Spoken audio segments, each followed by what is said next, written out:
जब श्री रामचंद्र जी वनवास गए थे, उनका भरत भाई ने राजपाट छोड़ करके जंगल में जा करके राम के खराव लेकर के बाट जो रहे थे 12 बरस जो है। जब 12 बरस बीतने लगा तो अपने जर मर के खंगार होने के परीक्षा ले लिए कि अब हम जर के मर जाएंगे, अयोध्या में नहीं जाएंगे जब तक राम हमारे अवध में नहीं लौटेंगे। उसी हाल 2 गो राम, एक राम और एक हनुमान बन के मोदी जी और सीएम जोगी जी, ये दोनों आदमी धरती पर आए हैं। और देखिए कहाँ कहाँ से कैसे कैसे कमाल करके और सब जीवन बचाते हुए कैसे राम लला के मंदिर में ले आके विराजमान करेंगे। ये सब भाई लोग बहन लोग देखेंगे और देखते रह जाएंगे, सुनेंगे, सुनने के प्रयास करेंगे। वही पर एक गाना है।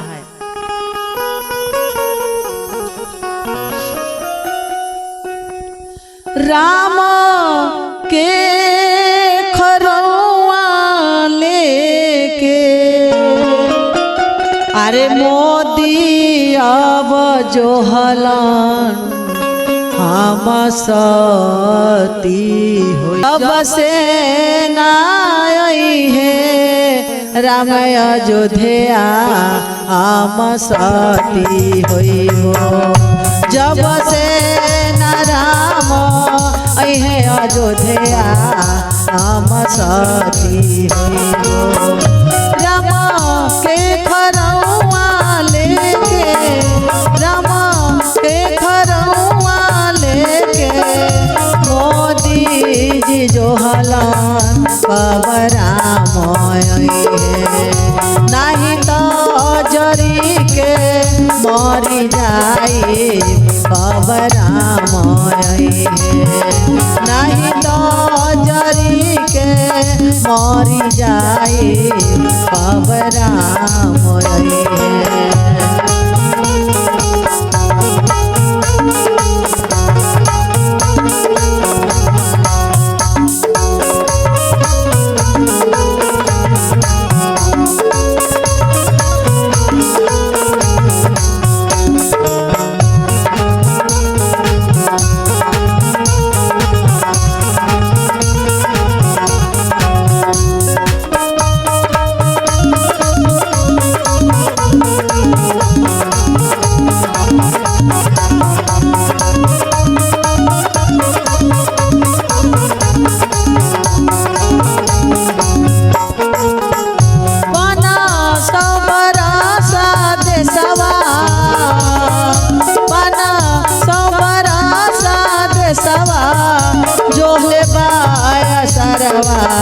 सबका लाला सवा लाग देखे खातिर धन करिया अब लाला सवा लाग देखे खातिर धन करिया अब लाला सवा लागल।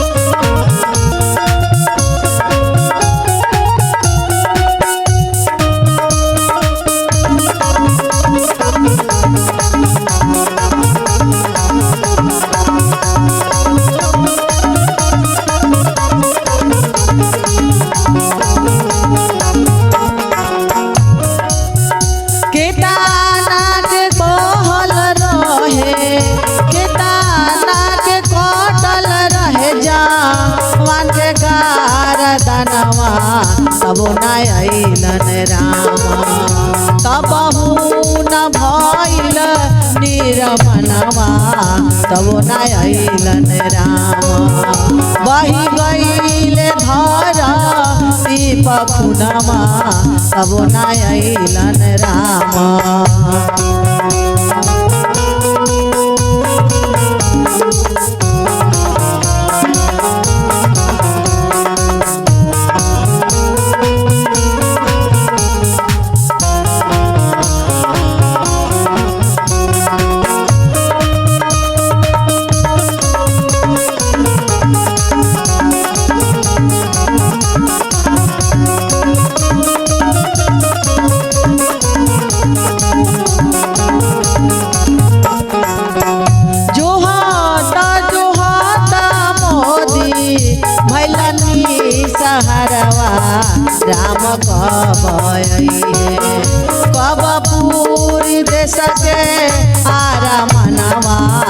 कब राम आई है।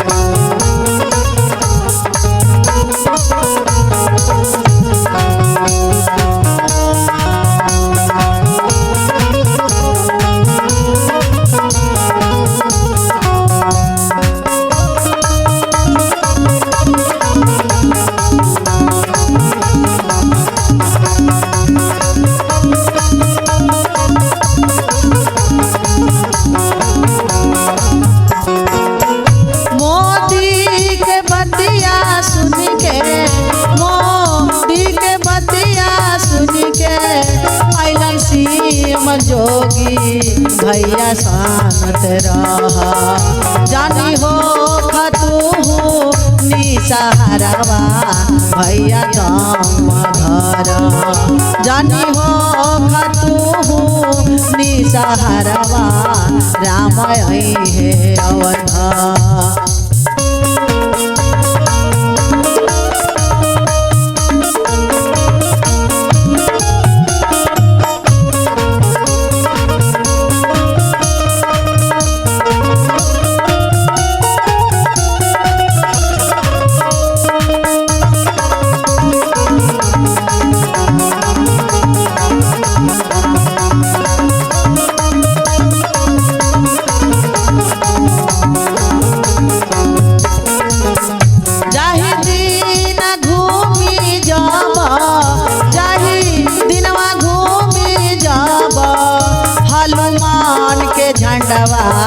ओ दिन होई कल्याणवा ओही दिन होई मीरा मनवा राम आई है अवधवा ओही दिनवा होई मीरा मनवा राम आई है अवधवा। अवधा में बाजी अब बदनवा राम आई है अवधवा अवधा में बाजी अब बजनवा राम आई है।